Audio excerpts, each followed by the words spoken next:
Parole de Dieu quotidienne.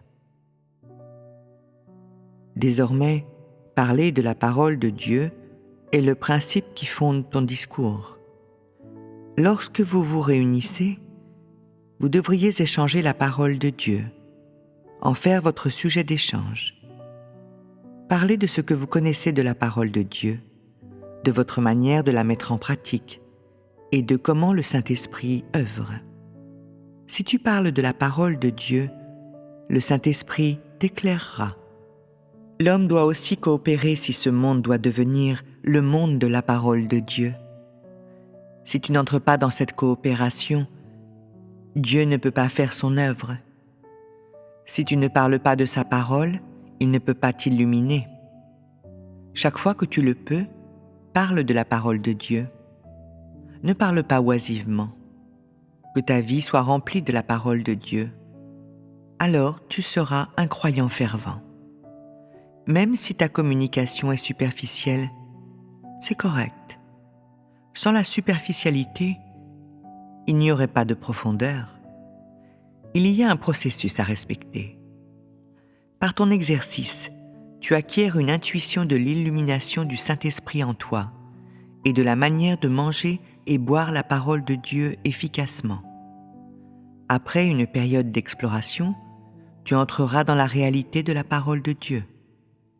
Tu recevras l'œuvre du Saint-Esprit seulement si tu es résolu à coopérer. Deux aspects fondent le principe de manger et de boire la parole de Dieu. Un aspect porte sur la connaissance et l'autre sur l'entrée. Quelles paroles devrais-tu connaître ? Tu devrais connaître les paroles liées à la vision, c'est-à-dire l'ère dans laquelle Dieu est maintenant entré, ce que Dieu veut réaliser maintenant, ce qu'est l'incarnation, et ainsi de suite. Tout cela est relié à la vision. Quelle est la voie dans laquelle l'homme devrait entrer ? Cela fait référence aux paroles de Dieu que l'homme doit pratiquer et dans lesquelles il doit entrer. Ce sont les deux aspects de manger et de boire la parole de Dieu. Désormais, mange et bois de la parole de Dieu de cette manière. Si tu as une compréhension claire des paroles concernant la vision, alors tu n'as pas besoin de continuer à lire. Il est primordial de manger et de boire davantage des paroles sur l'entrée. Par exemple, les paroles sur la manière de tourner ton cœur vers Dieu, sur la manière de pacifier ton cœur devant Dieu, et sur la manière d'abandonner la chair. C'est cela que tu dois mettre en pratique. Sans savoir comment manger et boire la parole de Dieu, la vraie communion n'est pas possible. Une fois que tu sauras comment manger et boire sa parole, et que tu auras saisi ce qui est essentiel, la communion sera libérée. Quelles que soient les questions soulevées, tu pourras les échanger et saisir la réalité. Échanger la parole de Dieu sans la réalité signifie que tu ne comprends pas ce qui est essentiel. Et cela montre que tu ne sais pas comment manger et boire sa parole. Certains sentent de la fatigue à lire la parole de Dieu. Un tel état n'est pas normal. En effet, il est normal de ne jamais se lasser de lire la parole de Dieu, d'être toujours assoiffé de la parole et de toujours penser que la parole de Dieu est bonne. C'est comme cela que mange et boit de la parole de Dieu celui qui est vraiment entré.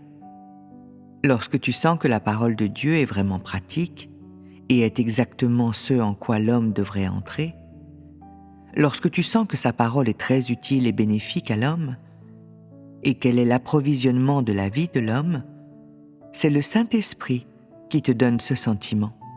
C'est le Saint-Esprit qui t'inspire. Cela prouve que le Saint-Esprit œuvre en toi et que Dieu ne s'est pas détourné de toi. Constatant que Dieu parle toujours, certains se fatiguent de ses paroles et pensent que leur lecture de la parole ou non n'a pas de conséquences. Cela n'est pas un état normal. Leurs cœurs n'ont pas soif d'entrer dans la réalité. De tels hommes n'ont pas soif d'être perfectionnés et n'y accordent pas d'importance non plus. Chaque fois que tu t'aperçois que tu n'as pas soif de la parole de Dieu, cela montre que ton état n'est pas normal.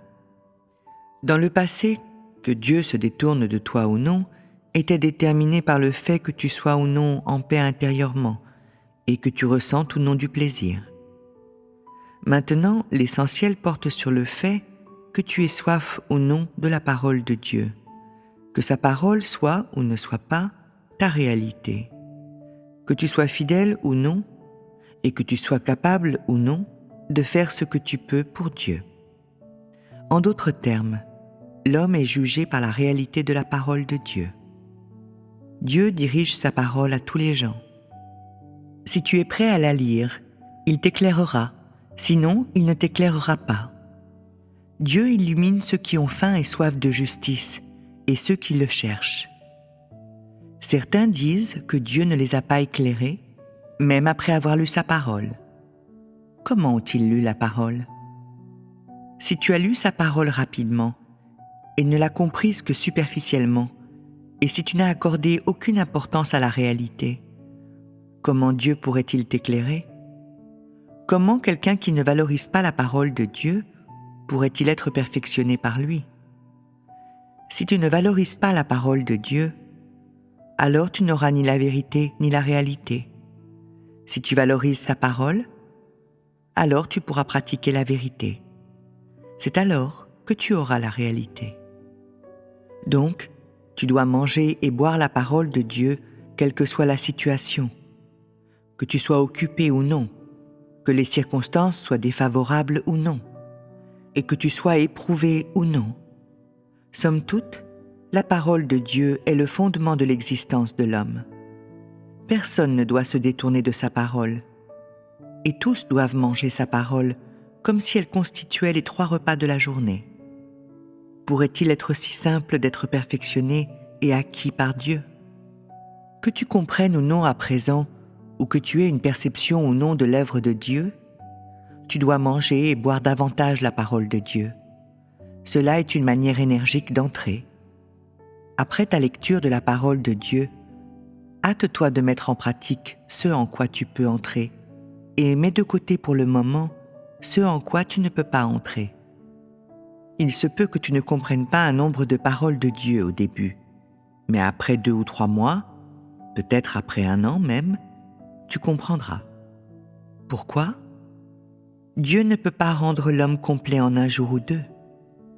La plupart du temps, quand tu lis sa parole, il se peut que tu ne comprennes pas aussitôt.